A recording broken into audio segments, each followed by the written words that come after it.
So about a week ago, GalaxyTrail uploaded a sample of their second game as a professional studio, Freedom Planet 2. Considering that I donated to the Kickstarter of the first game and one of my most viewed videos was the one I made about it in the lead up to its release date, I thought it appropriate to take a look at this demo and have a little talk about not only what I thought of it, but also what I think of Freedom Planet 1 2.5 years on.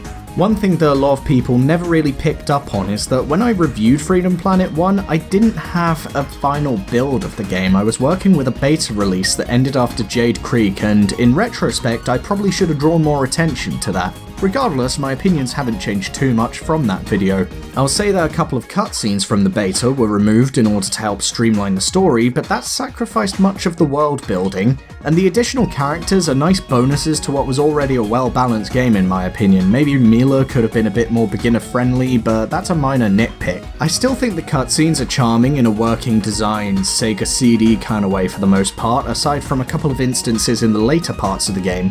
I get what they were going for, trying to make Brevin seem like much more of a threat in comparison to these cutesy animals, but it's really jarring sometimes, and I get the impression that the point could have been driven home in a few other ways. Overall though, I still do believe that Freedom Planet is an excellent homage to the Sega Mega Drive and 16-bit mascot platformer in general, with a nice bit of modern flair here and there, and if you're one of the people who doesn't like the cutscenes, then Classic Mode lets you skip them entirely, so it's not really something to complain about. It's not a deal breaker in the slightest. Now with that out of the way, let's move on to the Freedom Planet 2 sample, and where to begin?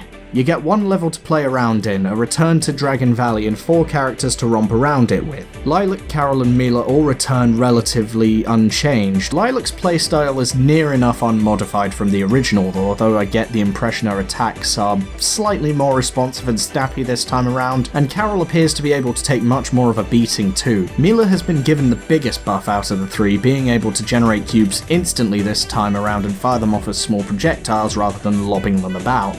My only problem here is that I would have put the shield on the guard button and the block generation on the special button for intuition's sake, but it's nothing you can't get used to. But in addition to the original 3 characters, we now have a newcomer, Nira Lee. A promoted NPC from the first game and one of the characters I was more fond of, it's nice to see her playable here even if I couldn't quite get the hang of how to work best with her. She has a double jump, the ability to shoot ice pellets from her staff which locks her in place unless you jump, a slamming attack for close range and a twirl to deal with enemies above.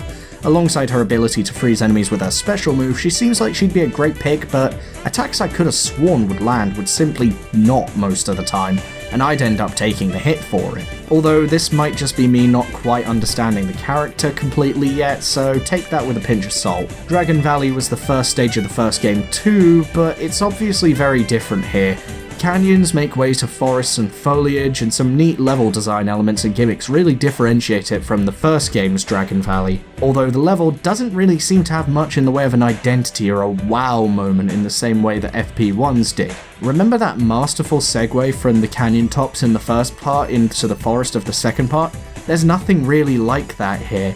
Not to mention there's a fair few parts where backtracking is impossible, which is really a bummer too. The graphics are as top notch as ever. Beautiful pixel art seamlessly weaves background and foreground elements in a way that's both natural and distinguishes the two from each other, and more animated and slightly less cartoonish character sprites, interestingly enough, seem to occupy the same hitboxes and take up the same space on screen as before, so you never feel like Lilac being less cartoony makes her clunkier or anything like that. Music's pretty good as well. Dragon Valley's house beats and saxophonic lead give the feeling of this grand adventure through a mystic land, but not the same feeling of heroism that the first game's Dragon Valley gave me. If you noticed a running sentiment there, then yeah, there kind of is one. Everything in this demo is good, and yeah, technically superior, but Freedom Planet 2 thus far looks to have lost some of what I felt made the original special. I had the most fun in the moments that were callbacks to the first game, moments like when the chorus from the boss fight music returns. That was really cool. It's not big enough a departure that it's a major issue so far. In fact, Freedom Planet 2's demo is still a very competent and excellent look at what's to come, but I think GalaxyTrail should be careful that this bold new direction is a smooth Mega Man to Mega Man X experience, not a more clumsy Sonic to Sonic Adventure one.